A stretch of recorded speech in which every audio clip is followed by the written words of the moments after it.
ইংরেজ বাজার শহরের পর এবার পুরাতন মালদা শহরে বেআইনি নির্মাণ উচ্ছেদে চলল বুলডোজার। মঙ্গলবারই সদরঘাট কোর্ট স্টেশন এলাকা জবরদখলকারীদের উচ্ছেদে নামলো পুরাতন মালদা পৌরসভা কর্তৃপক্ষ। মুখ্যমন্ত্রীর নির্দেশে সারা রাজ্যে ফুটপাত মুক্ত করা হচ্ছে। তারই অঙ্গ হিসেবে সোমবার সকালে পুরাতন মালদার মঙ্গলবাড়ি চৌরঙ্গি মোড় সদরঘাট কোর্ট স্টেশন বিভিন্ন এলাকায় অভিযান চালালো। ফুটপাত দখলকারীদের হুঁশিয়ারি দেওয়া হয় যাতে ফুটপাত দখল না করে ব্যবসা করেন তারা। আজকে পৌরসভার পক্ষ থেকে অভিযান চালিয়েছিলাম। সেই অভিযান চালিয়ে বিভিন্ন কয়েকদিন আগে আমরা ইনফরমেশন দিয়েছি যে মাইকিং করে প্রচার করে দিয়েছি যে আপনাদের যারা হকার ভাইরা রয়েছেন, যারা অকুপাই করে রয়েছেন, নিজেরা সরিয়ে নিন, না সরালে আমরা সেটা পদক্ষেপ নেব।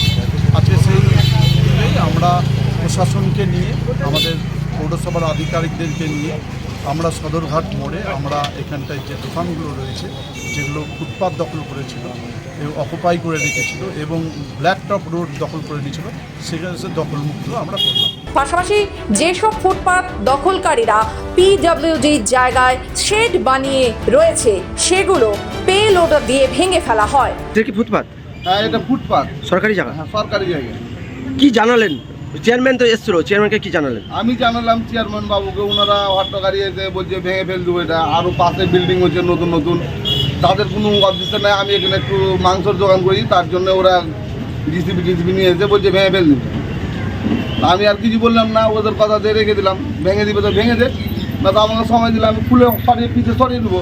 গত কয়েকদিন থেকে পৌরসভা কর্তৃপক্ষ মাইকিং এর মাধ্যমে প্রচার করে জবরদখলকারীদের আগে থেকে সরে যাওয়ার জন্য। ব্যবসায়ীরা সেই নির্দেশে কর্ণপাত না করা এবার বুলডোজার চালানো হলো প্রশাসনের তরফে। মালদা থেকে নিজস্ব প্রতিনিধি রিপোর্ট, খবর বাংলা।